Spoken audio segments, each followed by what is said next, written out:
बिस्मिल्लाहिर्रहमानिर्रहीम. You are in house of wisdom. एक चीज़ जो हमारा one of the objective is कि हम वापस इल्म की तरफ आएँ. तो इल्म का जो सबसे बड़े ज़राए हैं, देयर आर मैनी, उनमें से एक ज़रिया है किताब.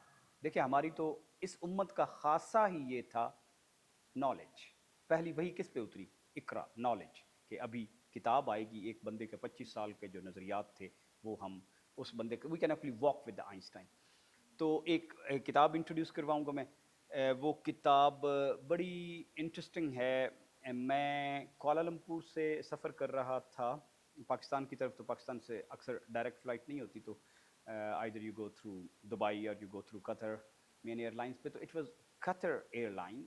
तो जो बड़ी अच्छी एयरलाइन है दुबई एयरलाइन, कतर एयरलाइन, उनकी अच्छी खासी फिल्म और ऑडियो बुक लाइब्रेरी होती है. तो it was a 6 hours flight, and in those 6 hours I listened that book through and through, but it was so captivating कि मैं दरमियान में खाने शाने के दरमियान भी मैंने वो अपनी ऑडियो बुक ऑफ नहीं की. And the book was this, the Bill Bryson's a short history of nearly everything. A short history of nearly everything. तो ये किताब थी क्या? अब बिल ब्राइसन पहले तो पता होना चाहिए ना कि बिल ब्राइसन कौन थे. Bill Bryson was not a scientist. Bill Bryson is not a scientist. Bill Bryson is a journalist. तो एक जर्नलिस्ट जब एक चीज़ लिखता है ना, वो एक नॉन एक्सपर्ट है. तो for reading this book, for writing this book, he met almost everybody on this planet जो उस फील्ड में बहुत माहिर था. तो टॉप की यूनिवर्सिटियों में गया. It was few years project for him, some organization sponsored. तो आके और वहाँ पे जो उसके सवालात हैं, जो उसके बचपन से उसके सवालात थे. बल्कि मैं एक आधा आपको जो उन्होंने ख़ुद लिखा है कि मैंने ये किताब क्यों लिखी, तो वो बताता भी हूँ, पढ़ के सुनाता हूँ, so that you feel a taste of this book. This is a book about how it happened, in particular, how we went from there being nothing to at all to there being something, and then how a little of that something turned into us, and also some of what happened in between and since. This is rather a lot to cover, of course, which is why the book is called A Short History of Nearly Everything, even though it's not really. It couldn't be, but with luck, by the time we finish, it may feel as it is. अब उन्हें भी तो किसी चीज़ ने trigger किया होगा ना. उन्हें जिस चीज़ ने ट्रिगर किया वो बचपन में उनकी देखी हुई एक तस्वीर थी. So a good toy and some adult around encouraging to play with that toy, or a good visual has been the reason why which created Nobel laureates or anybody who pushed the knowledge boundary. तो उनकी बचपन की एक visual which was colored, which he saw in the book, was this: the earth cut. तो उसका सवाल as a child ये था कि इंसान जब अंदर गया ही नहीं है, हम जो कोला डीप या मैक्सिमम डेप्थ पे जो हम जा सके हैं वो 20 किलोमीटर ही बनती है ऑलमोस्ट उसकी, क्योंकि उससे नीचे तुम्हारे इंस्ट्रूमेंट जलना शुरू हो जाते हैं. Almost a hell down there because temperature वही है जो सन के सरफेस का टेम्परेचर है.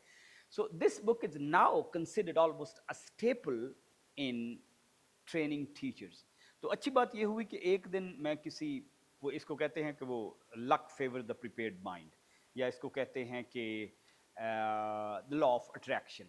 मैं एक दुकान में, किताबों वाली दुकान जो अब बहुत रेयर होती जा रही है, गया तो मुझे ये भी मिल गई, इसी किताब का द ग्राफिक व्यू. अब मैं इसमें से दो चीज़ें आपको दिखाऊंगा कि ग्राफिक व्यू से कितना आसान हो जाता है.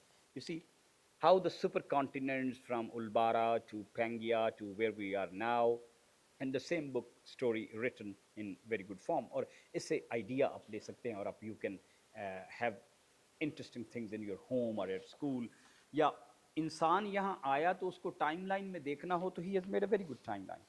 या तो आप क्लॉक पे देखें तो ह्यूमन केम एट 23:59:59, या जैसे ये आप पिक्चर है तो if I stretch my hands and it is showing from coming of the earth to now, इंसान इधर आके आया आखिरी नाखून पे. तो ये जो एनालॉजीज होती हैं ना, ये सिखाती हैं इमेजिन करना, उसको क्वांटिफाई करना. मिसाल के तौर पे ये हमें फिनमन ने या इस किस्म के साइंटिस्ट ने बताया कि अगर अर्थ को ऐसे पुश हम करते जाएं, छोटा करते करते कि एक सेब बनाएं, ऑफ कोर्स कई गुना छोटी हो गई ना, तो उसी गुना छोटा उस सेब को करें तो एक एटम बनता है। यानी गोया कि एक एटम को मैग्नीफाई करते जाएं तो सेब बने, तो सेब को उतना मैग्नीफाई करें तो एक हमें प्रोपोर्शन समझ आ गई ना। So that's how these books are important to create visual concepts. तो आई थिंक हर पेरेंट को और साइंस टीचर को या जो जिसके भी थोड़ा सा अल्लाह ताला ने जिम्मे लगाया हुआ है कि there are children around here to convey अपना साइंस फ्रेमवर्क को करने के लिए this is a must read book and we will be introducing many books on each concept, but the one key book if you have to take, this is the one. Thank you.